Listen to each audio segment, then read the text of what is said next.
We need to make room. That's what my sister Ashley texted me 3 days before Thanksgiving. Not a phone call. Not a conversation.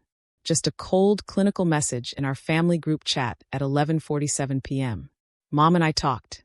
With Greg's family coming and Aunt Linda's crew, we're at capacity. You understand, right? Maybe next year. I stared at those words, maybe next year, and felt something inside me go perfectly still. For 6 years, I'd been paying for the Riverside Estate venue every Thanksgiving. $2,000 annually for the private dining room, the catering setup, the staff. My family assumed it was the family account, or that Mom handled it. They had no idea that every year, on October 1st, my credit card was charged. That I'd quietly covered it because I wanted us to have a beautiful place to gather. Somewhere elegant. Somewhere that felt like the holidays should feel. And now, because my sister wanted to impress her in-laws, I was being uninvited. To make room. I read the message 3 times. Then I opened my banking app, found the venue's contact information, and typed a very simple email.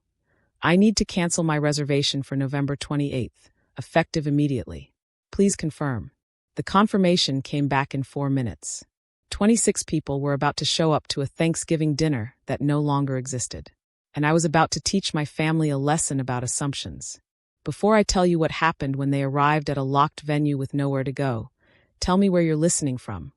So I know I'm not the only one who's learned that the people who take you for granted are always shocked when you stop giving. From the outside, the Morrison family was picture perfect. My mother, Patricia, was a retired elementary school teacher who prided herself on tradition. My father, Robert, was a quiet accountant who let Mom run the family dynamics. My older sister Ashley, 38, was the golden child. Married to Greg, a pharmaceutical sales rep, with 2 kids who could do no wrong in anyone's eyes. Then there was me, Naomi Morrison, 34. The practical one. The dependable one. The one who worked in operations management and had her life together in ways that weren't flashy enough to warrant attention. I'd never married. Never had kids. I traveled for work, had a small circle of close friends, and lived in a downtown loft I'd renovated myself. My life was full, successful, and entirely my own. But to my family, I was the spare daughter, the backup plan, the one who showed up, contributed, and quietly made things work while everyone else took the credit. Thanksgiving had always been important to our family. As kids, it meant gathering at Grandma Helen's farmhouse. After she passed, the tradition fractured. We tried hosting at Mom's house, but it was too small. We tried restaurants, but they felt impersonal. 6 years ago, I'd found a solution. The Riverside Estate. It was beautiful. High ceilings, chandeliers, panoramic windows overlooking the river. It felt like Grandma's house had felt. Warm. Special. The first year, I'd mentioned to my mother that I'd found a place and handled the reservation. She'd been thrilled. "Oh, Naomi, that's wonderful. We'll all chip in, of course." But no one ever asked how much it cost. No one ever offered to split it. They just assumed, like they always did, that it was taken care of, that some magical family fund covered it. I never corrected them. I told myself it didn't matter, that I made good money, that this was how I showed love, not through loud gestures, but through quiet, consistent support. $2,000 a year. For 6 years. $12,000 total. I'd paid it without complaint because it made Thanksgiving feel like a family again. Until this year. Until Ashley decided I was expendable. The text came on a Monday night while I was working late. The family group chat lit up. "Quick update on Thanksgiving." Ashley wrote, adding a string of celebratory emojis. Greg's parents and his brother's family are flying in this year. Also, Aunt Linda confirmed she's bringing her kids plus grandkids. We're going to be packed. So excited. I frowned at my phone. The Riverside Estate could hold 30 people comfortably. We'd never been close to capacity.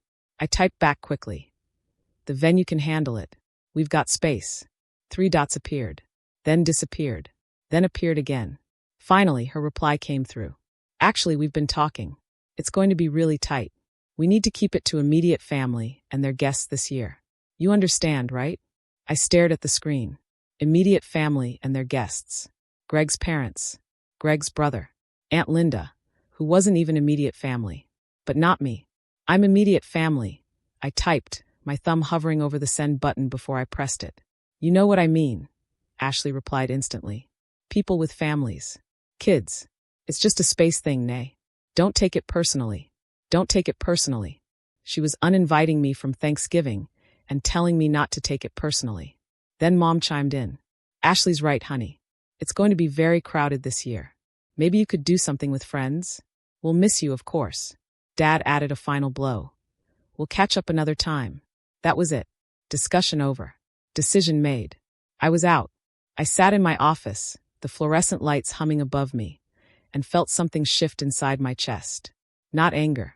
Not hurt. Something colder. Clearer. I opened my email and searched Riverside Estate. I found the confirmation from October when I'd paid the deposit and the final invoice. $2,000 charged to my personal credit card on October 1st, just like every year. I looked at the cancellation policy. Full refund if canceled more than 72 hours before event. No refund if canceled less than 24 hours before. It was Monday. Thanksgiving was Thursday. I had until Tuesday morning to get a full refund. Or I could wait. I could wait until Thursday at 2 p.m., 2 hours before the reservation, and cancel then. No refund for me, but also no Thanksgiving for them. 26 people showing up to a locked venue with no dinner, no backup plan, and no idea what hit them. I sat there for a long time, weighing options. Was this petty? Absolutely. Was it justified? I thought about 6 years of payments. 6 years of being taken for granted. I thought about Ashley's text. Maybe you could do something with friends? I thought about my mother's easy dismissal. We'll miss you, of course. I opened my email and drafted a message to the Riverside Estate to cancel the reservation. But I didn't send it. Not yet. For 3 days, I sat with that draft. I went to work. I came home. And every time I opened my phone and saw the family group chat, Ashley sending menu updates, Mom asking about dietary restrictions, I felt that cold clarity harden into resolve. They didn't ask if I was okay. They didn't check in. I'd been erased from Thanksgiving as easily as a deleted calendar event. So on Thursday morning, November 28th, at 7 a.m., I sent a different email.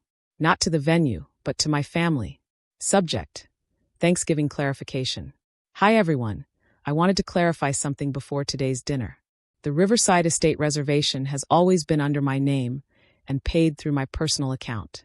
Since I'm no longer invited, I've canceled the reservation effective 2 p.m. today. I'm sure you'll find alternative arrangements. Have a wonderful Thanksgiving. I hit send at 7:03 a.m. and turned off my phone. Then I got dressed, made myself a beautiful breakfast of smoked salmon and fresh coffee, and sat by my loft's floor-to-ceiling windows, watching the city wake up below me. At 9 a.m., I turned my phone back on. 63 missed calls, 47 text messages, 12 voicemails. I opened the group chat. It had exploded.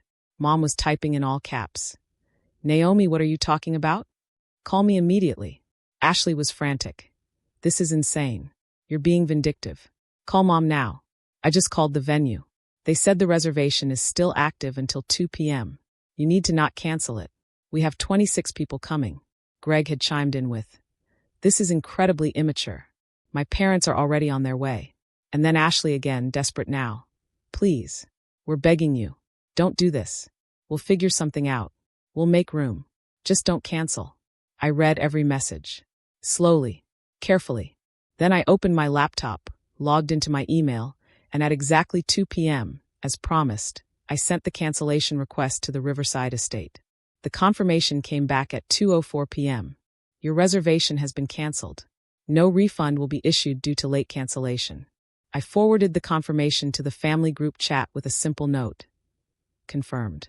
Enjoy your Thanksgiving.